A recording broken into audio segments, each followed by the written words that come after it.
So what's up? Once again, this is Mama Love Advice at nandito ulit ako upang mag-share na naman ng panibagong love advice na po pwedeng makatulong sa inyong buhay pag-ibig. Kaya mga kamamay, kung gusto nyo yung mga love advices na ginagawa ko, kung ikaw man is babago pa lamang napasyal o napadpad dito sa aking YouTube channel, mangyayari na bigyan mo ng oras o panahon na balikan yung aking mga videos. Sigurado ako na lahat ng video ko is makakatulong sa iyo at po pwede mong kapulutan ng aral na po pwede mong may apply sa iyong buhay pag-ibig. Okay? So at this moment of time, kung nakapag-subscribe na kayo, pipindutin nyo lang naman yung subscribe button and notification bell sa baba ng kamay ko para sa ganon, ma-update kayo at ma-notify sa lahat ng mga love advice na po pwede kong i-upload. So huwag natin masyadong patagalin pa itong ating video.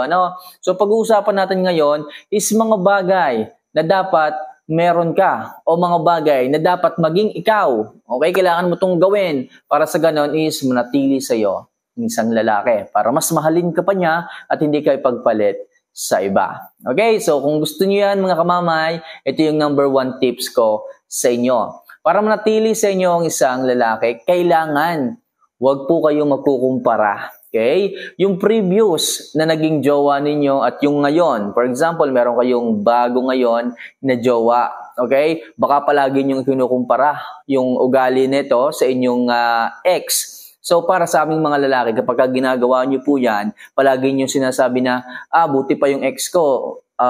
Ginagawa nyo yung mga bagay na gusto ko. Tapos ikaw naman, ang tigas-tigas ng ulo mo. Buti pa yung ex ko, isang sabi ko lang, ibinibili na kagad ako ng mga bagay na gusto ko. Tapos ikaw, hindi man lamang. Buti pa yung ex ko, nag-i-invest sa akin, nagbibigay ng regalo tuwing birthday ko. Tapos ikaw, hindi man lamang. So, iwasan nyo yun mga girls. Iwasan nyo magkumpara ng ugali. Okay? Especially nung mga ex ninyo at yung previous jowa ninyo ngayon. Kasi hindi yan makakatulong. Baka mamaya, yung inyong kinakasama ngayon, yung inyong mga jowa ngayon, yung inyong mga partner ngayon, is maumay sa inyo. Sasabihin nila, di bumalik ka na doon, yung pala ang gusto mo Yung pala ang mga traits o characteristic na gusto mo, bakit ako yung pinili mo, di ba? So magdadalawang isip yan. Baka maumay, okay, magsawa, mapagod, sa paulit-ulit mong pagkukumpara, okay, iwasan mo yun. Para sa ganon, mas manatili sa'yo at mas mahalin ka pa ng isang lalaki. Okay? So number 2, be a high-value woman. Ito lagi ko itong sinasabi sa inyo. Kailangan maging high standard yung inyong katangian. High standard in the way na kailangan kakaiba kayo. Kailangan mas mataas yung standard ninyo sa inyong sarili.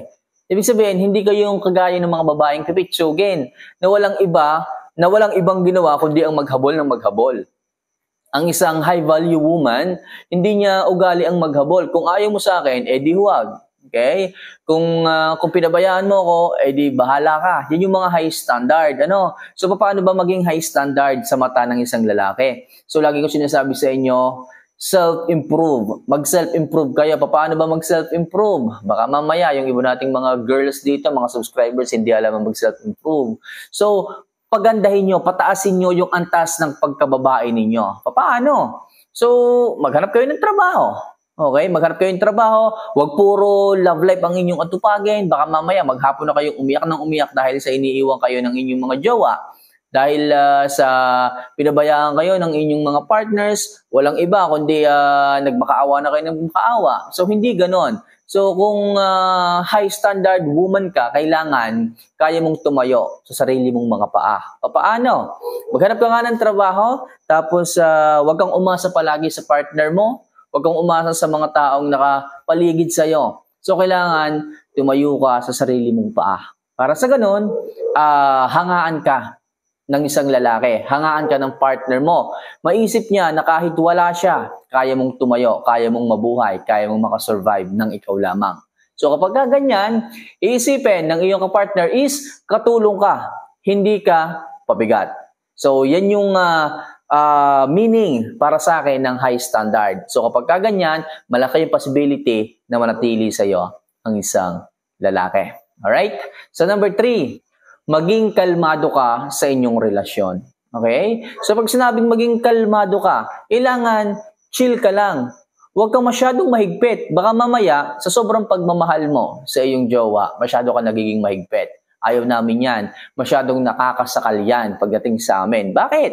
Kasi kung halimbawa gusto naming lumabas, maglaro ng basketball, okay? Kung ano mang gawin namin na makapagpapasaya sa amin sa labas, masyado nyo kaming pinipigilan. Okay? So, sino ba naman ang matutuwa kapag kaganyan? Masyado nyo pong hinihigpitan ng inyong mga jowa, ang inyong mga partner. So, maging kalmado lang kayo. Okay? So, ilagay nyo yung sarili nyo na kahit anong mangyari, kahit hayaan mo siya, hindi naman sa sinabing hayaan. Gawin niya o hayaan mong gawin niya yung mga bagay na makapagpapasaya sa kanya. Hindi kasi sa lahat ng pagkakataon, ikaw yung magpapasaya sa kanya. Oo, malaki at malaki yung chance na ikaw yung kailangan niya. Pero hindi sa lahat ng oras, ikaw lagi yung dapat kasama niya. Kailangan niyang makasama ang ibang tao, kanyang tropa, kanyang magulang, okay, best friends niya, and marami pang iba. Okay? So, wag mong isipin na ikaw lamang yung mundo niya. Okay? So, oo, masaya siya sa'yo, mahal ka niya, at hindi man maaari na palaging kayo lang dalawang magkasama. So, hayaan mo rin siyang gawin yung mga bagay na pangarap niya, hayaan mo rin siyang gawin yung mga bagay na gusto niya. At sigurado ako kapag nakikita niya na hindi ka ganun kahigpit at masaya ka sa mga ginagawa niya, susuportahan ka rin niya at mas lalo kanyang mamahalin. Maging kalmado ka lamang sa bawat sitwasyon. Huwag mong isipin na ipagpapalit ka niyan. Baka kasi mamaya, sabihin ng iba, paano ka mamay? Baka mamaya, pag lumabas yan, sumimba yan, okay? Namasyal yan, hindi ko alam, baka may ibang babaeng makita. So, maging kalmado ka, okay? Kung mahal ka niyan, mahal ka niyan. Hindi ka niyan iiwanan.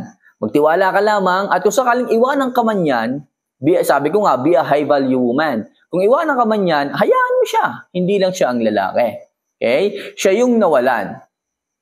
Siya yung may stress pagdating ng araw. Kasi high value ko eh. Hindi mo kailangan magtiis sa mga taong ganon. Okay? Hindi mo kailangan magtiis sa mga taong hindi ikaw yung kailangan. Ang hinahanap mo dito is yung taong magmamahal sa'yo.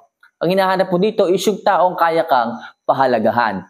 Kaya maging kalmado lang kayo sa inyong relasyon at sigurado ako na mas magiging masaya ang inyong pagsasama at mas mamahalin ka pa niyan ng isang lalaki. Okay?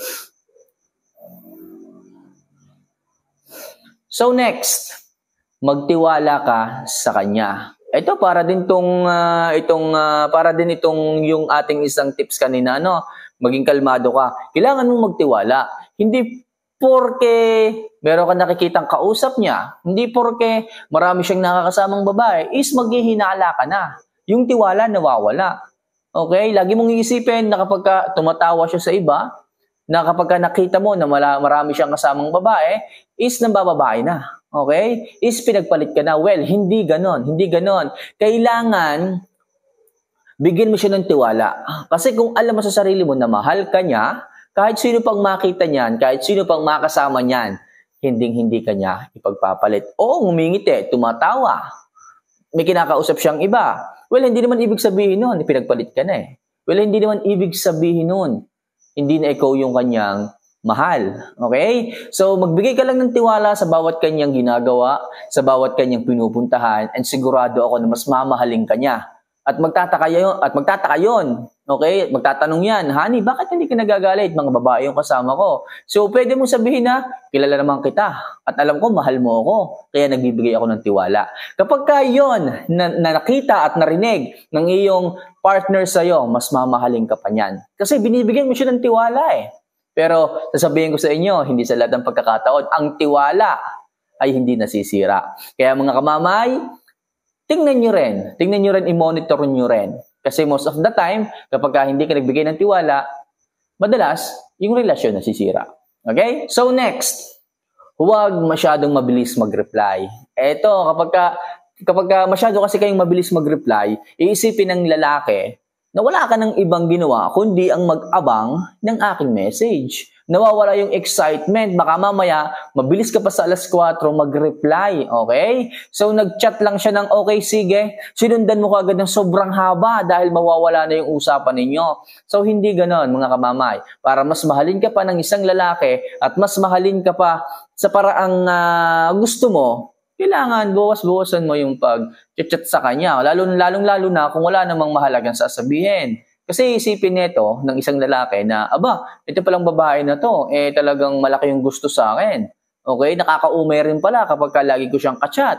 Nakakaume rin pala kapag walang oras na hindi siya nagme-message sa akin, 'di ba? Wala na ba itong ginawa kundi mag-message sa akin? Bakit ang bilis? Wala ba itong trabaho? Wala ba itong pinagkakaabalahan? So bumababa po yung pagtingin ng isang lalaki sa isang babae kapag lahat ng oras ibinigay niya sa isang lalaki. Okay? Kasi nga, nakapokus lang siya sa kanya. Wala siyang ibang inuunang mahalaga. Okay? Para sa isang lalaki, hindi naman palagi na maganda yung makausap kayo. Bigyan mo rin ng space, bigyan mo rin ng time na ma-miss nyo ang isa't isa. So, sigurado ako and I promise to you, makakatulong to upang mas mahalin ka pa at mas manatili sa'yo ang isang lalaki.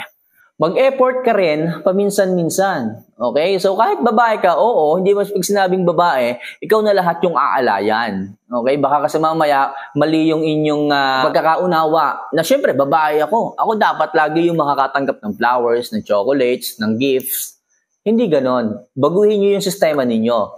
Kaya siya babae kayo, kung talagang mahal nyo ang isang lalaki at gusto nyo maging espesyal sa mga mata at puso ng mga yan, paminsan-minsan, mag-effort din kayo. Paminsan-minsan, ipagluto nyo rin ng masarap. Sorpresahin nyo. Hindi yung pag-uwi kayo ng trabaho, bunga nga ninyong sasalubong.